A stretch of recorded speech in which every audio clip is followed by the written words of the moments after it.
Hello, this is Dr. Liu. In this video, we'll discuss vector basics. So what exactly is a vector and why do we need vectors? So let's think about some quantities we usually describe in physics and also in everyday life. For example, we need to discuss velocity. Apparently, velocity has directions, right? You can travel in a certain direction, north, west, east, right?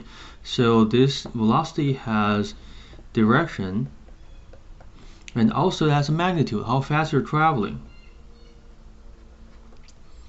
And the same thing can be said for forces. So a force can be applied in a certain direction. Say you're pushing or pulling, right? You're lifting, and also how much force you're exerting. So magnitude and direction. And another example would be acceleration. So regardless which way you're traveling, you could be accelerating in the same direction you're traveling or in a different direction you're traveling. So an example would be a free fall. You toss an object upwards and the object will have an upward velocity while it constantly has a downward acceleration, right? So there is a direction and there's also magnitude. So the need to describe both directions and magnitudes can be fulfilled by vectors, although we also have other quantities. Let's think about this as energy.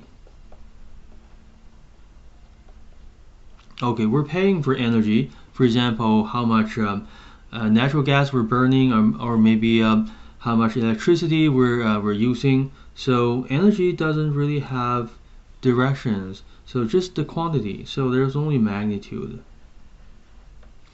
And for example, also something such as your weight doesn't have direction, just a magnitude. This is something that we talk about, such as how much do you weigh in terms of pounds, and how much money do you have in your bank. So let's see, money. There's only a magnitude, and sometimes you could have negative balances on your banking account, such as say if I forgot that I wrote a check, but I didn't have enough balance to pay for that check, right? When somebody cashes it. So money doesn't really have a direction. It does have positive, negative, but that can be included in the magnitude that is assigned the positive and negative magnitude, right? So these things on the left, they can be described with vectors. And these things on the right, they only scale up and down. They could go negative, so we can describe them as using scalars. And we've been using scalars for a very long time, since we started counting numbers 1, 2, 3, right? These are scalars. How large is the scale, right? Just like weighing something with a scale. So scalars only have magnitudes, right? And vectors have both directions and magnitudes, because we simply need such information. Besides having a magnitude, we need to know which way we're driving, right? So those are the differences. And in two dimension, we can describe a vector just by drawing an arrow. See, here's an arrow. So the length of this arrow represents magnitude. And simply pointing this certain direction, this is a direction. Or it is better off if we drew a reference line, such as a horizontal line here, and say that the direction of this two-dimensional vector is with respect to this horizontal axis, maybe an x-axis. There's this angle, and this angle is a good way to describe direction. Instead of, oh, it's pointing to the top right, it's not exactly diagonal, it's a little lower than that, Sometimes we can also use directions such as north. This is probably, it's not exactly northeast, maybe north-northeast, right? So we sometimes use that to roughly describe a direction of an angle. Anyway, this is how we can describe it. We can name these vectors. So vectors, their names are very similar to scalars, except that they have these hats. Well, there's an arrow on top, so this is a vector A. And usually to save time, I just draw a harpoon, so that's a vector as well. And some texts will have this bold A as a vector, and other texts have some fancy characters for vectors. But just remember, it looks a little different from their magnitudes, and their magnitudes are typically written as just A without any hats, without any bolding of the character. So that's just a magnitude. And sometimes it's written as this vector with an absolute value slapped around this, so to indicate that's a vector. Okay, so a vector is just a combination of magnitude and direction, right? Excuse me. That means if you moved the vector, maintaining its length and direction, it is the same vector. So I can draw a few vectors. So this one, that one. I'm trying to maintain a rough. That's probably not the same length. Equal length and about the same direction. So these are all the same exact vector as vector A. Because they have the same length, I'll draw these double parallel lines to indicate a line is of a certain length. So all of these lines marked with double parallel lines are all the same length. Excuse me. So these three vectors are exactly the same. Although they start from different points, they end at different points. They have the same length, they have the same directions. That's all matters to the vectors. Okay. So this one way to describe a vector, we sometimes call this graphical representation. We just draw a vector, and it is quite useful. It's quite virile, and sometimes it's easier to add vectors with a graphical representation. But other times you find it difficult to actually measure the length. You have to take a ruler to it. I wish you could see it, but I actually have a ruler on top of my drawing tablet. I can draw a bit better with a ruler, but it's not convenient because it's an interesting electronic pen. So if I accidentally go over it on top of the ruler, usually with a regular pen, I would not be able to make a mark if I draw on top of the ruler on a piece of paper. But this, it does. So it sometimes slips. So it's not really the easiest thing to use. Anyway, you have to use a ruler to measure the length, and use try to measure the angle, right? So basically, it's not easy if you try to reproduce some vectors somebody else drew. So you at least will have to have a scale or some sort of legend, right? So to make it easier, we can describe a vector analytically or algebraically. That means using numbers. Okay, so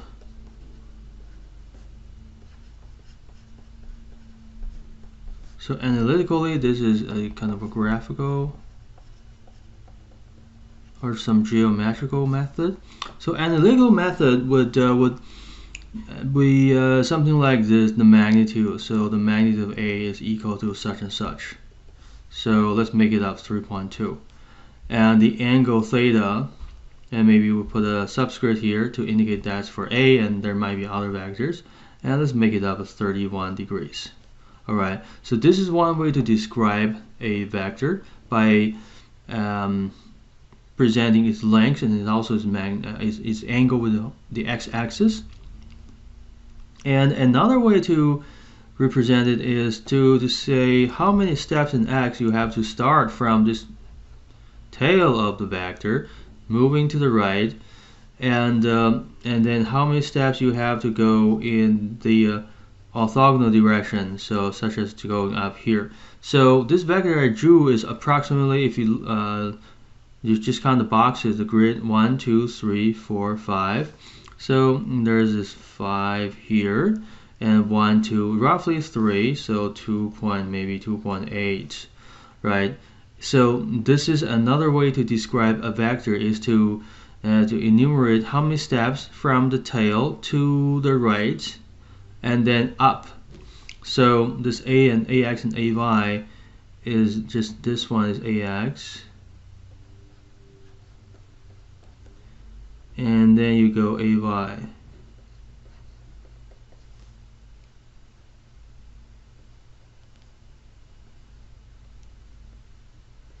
Just redraw it. Direction described by the angle. So the ax and ay, they're perpendicular to each other. What this means is, starting from the tail, you have to walk these many steps to the right and these many steps up. Well, sometimes you could walk downward if you had a vector that points this way.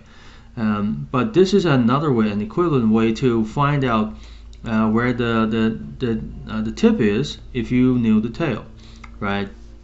So this is just another method.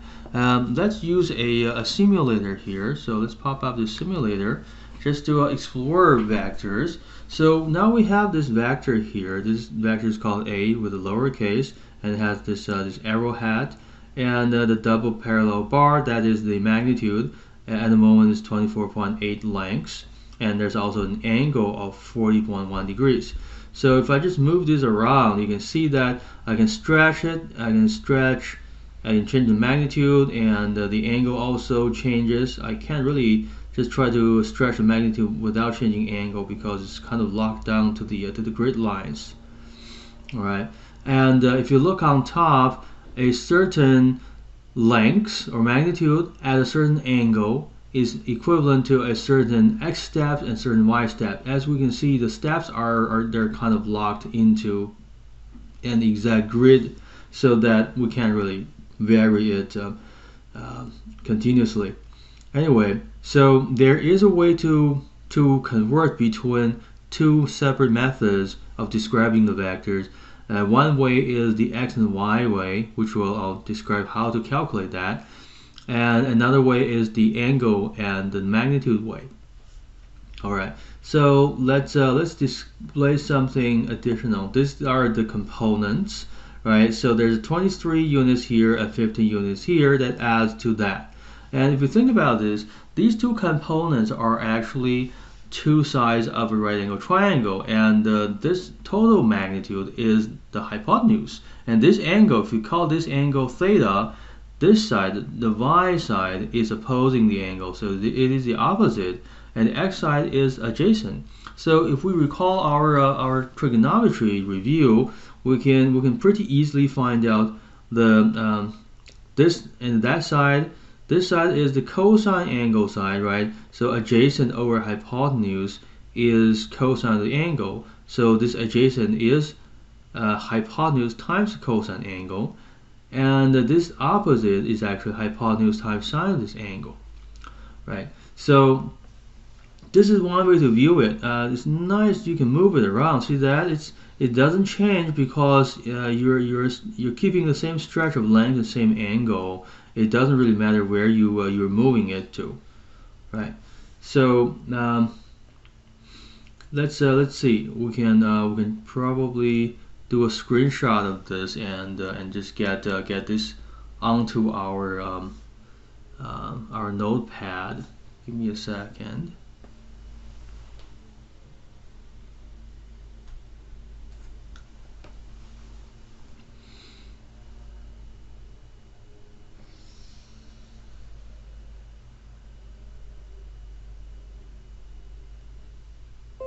Okay, we'll take this whole thing and just vanish it, and then we'll do let's see, we'll do a paste. Let's see if pasting comes up.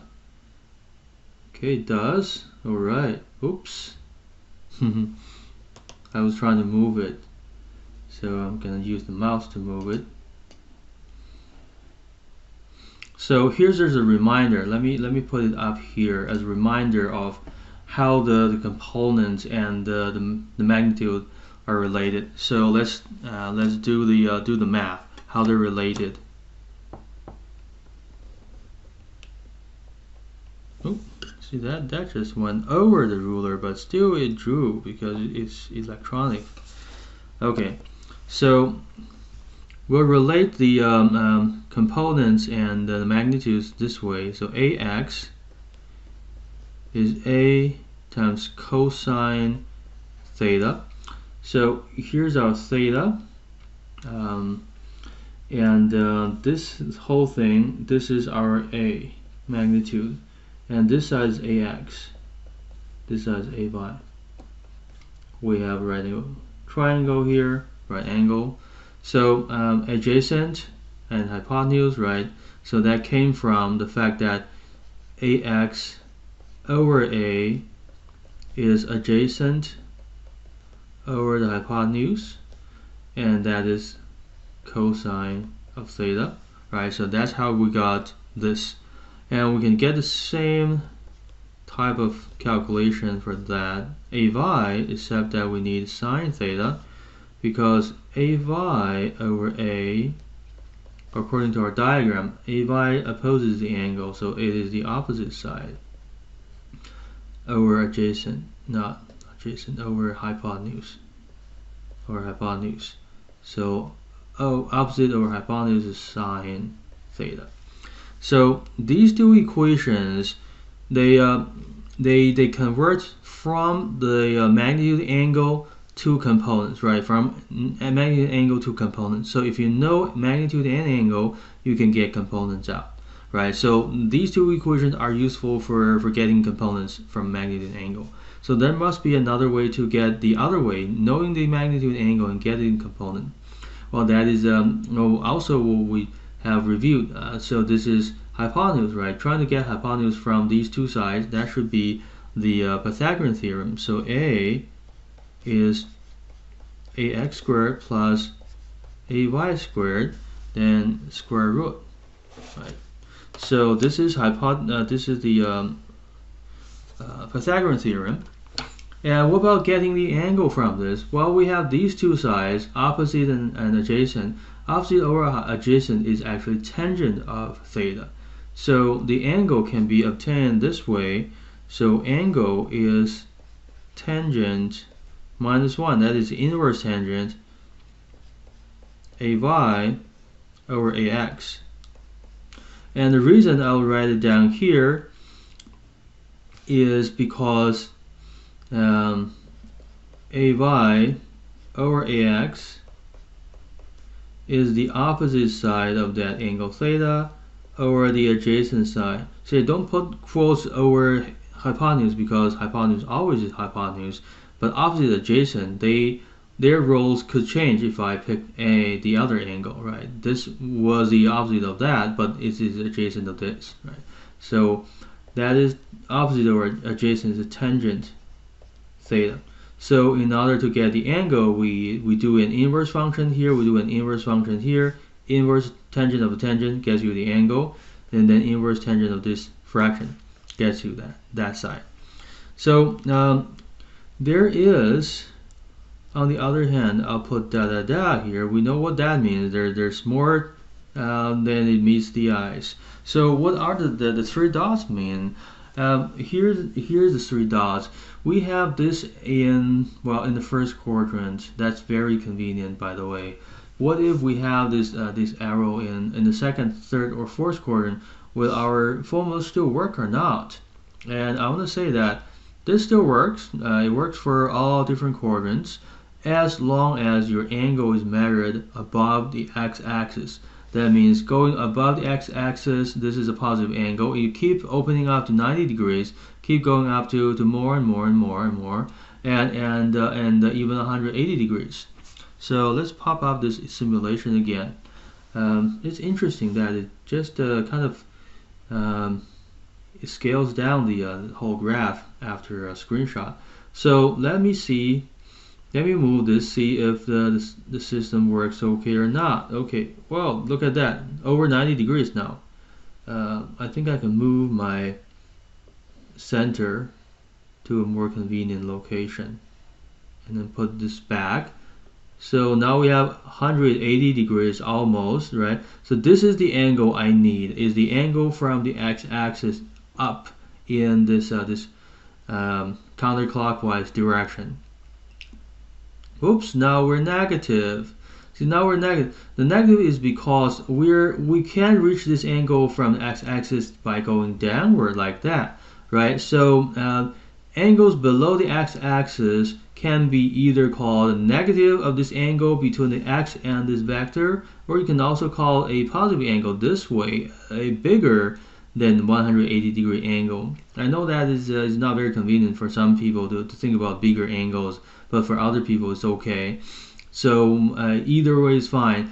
Below the x-axis, you can either describe the negative angle between this x and the vector, or still try to trace this positive angle over 180 degrees. Either way is fine. Seems like this simulation only does one way, it doesn't do both. Anyway, so the angle keeps changing, and I was saying that the cosine to sine relationship right here is kind of blocked. This relationship works for all the different angles as long as you mark the angle as correctly, like this simulation, right? So 0 to 90 degrees, 90 to 180, and then you can skip to the negative 180 to negative 90, and from negative 90 to negative 0. So as long as you go with this range of angle with these respective quadrants, these formulas work. I didn't say that formula still works though. That's because a tangent function is only defined within the 0 and the 90 exclusive, because if you have a tangent, see how long this opposite is compared to how short that adjacent. So as you go stretch higher and higher, let me move this coordinate here. So if you stretch higher and higher, you can approach 90 degrees, but you'll never get there, because once you get very close to this 90 degrees, you have a very short adjacent, opposite is very long, and the very long or very short gets very quickly to infinity. So as you get to this point, the tangent becomes infinity. All right, and then it basically wraps back up. So tangent function is a fraction between these two sides, right? So if this side is positive length, that side is positive length, fine, you have a positive fraction, you have a positive tangent result. But if you go over here, this third quadrant, you have a negative length, you have negative length, so negative over negative, that gets you a positive fraction. The same thing as if you were going this way. I hope I did it exactly symmetrically. Anyway, so tangent is only meaningful within here, and not exactly 90 degrees, and then all the way from here over to this side. Or you can say tangent is only good for this range to this range. Anyway, it's only good for 180 degrees. So I'd rather say that tangent is good between plus 90 degrees and minus 90 degrees, exclusive in both bounds, both limits. So basically we can find tangent angle angle from arctangent this way and this way, but not when we're going to the second or the third quadrant. They tend to kind of flip us back into the first and fourth quadrant. So the way to deal with this is to see if you're in the first quadrant by saying if your x component is positive, then you're in the first quadrant, and then you don't have to do anything. Arctangent gets you the correct angle. But if you just saw, okay, you have a negative component in the x, then you must add 180 degrees to your arctangent in order to produce the correct answer, because arctangent has only this range, plus minus 90 degrees. All right. So now let's write that down. And this da is add a 180 degrees only if ax is less than 0. So this is a very simple to follow rule. Ax less than 0 you add, but if it's more, you don't. So let's recall this thing here, and we'll take a screenshot of it.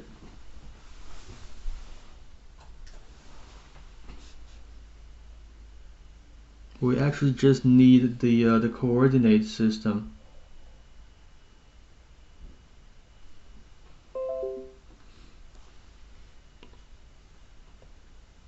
Okay, so let's see, let's paste. I'll use my mouse. And I'll even resize it to be a little smaller to explain this fact here. So here, this is good. It's already good. So this is actually also good because both these sides have positive AX. This side you have to add 180. Add 180 because this whole side here, this left side has AX less than 0. This right side has AX greater than 0. So after you're done with this, whatever your calculator produces, negative or positive angle, that does not matter. It doesn't matter what the result is for this side. What matters is this AX. If you get a negative angle, does negative angle exist? Of course it did. I just showed you, right? Below the x-axis, every angle can be counted as negative. You can even count it above the x-axis as over negative 180 degree of angle. They do exist. They're there. So if you get a negative result out of this, keep the negative. There's no reason you throw a sign away unless there's a mathematical reason for it. There's no. So this adding, as I emphasized, only is needed if you have a negative x component. Thank you.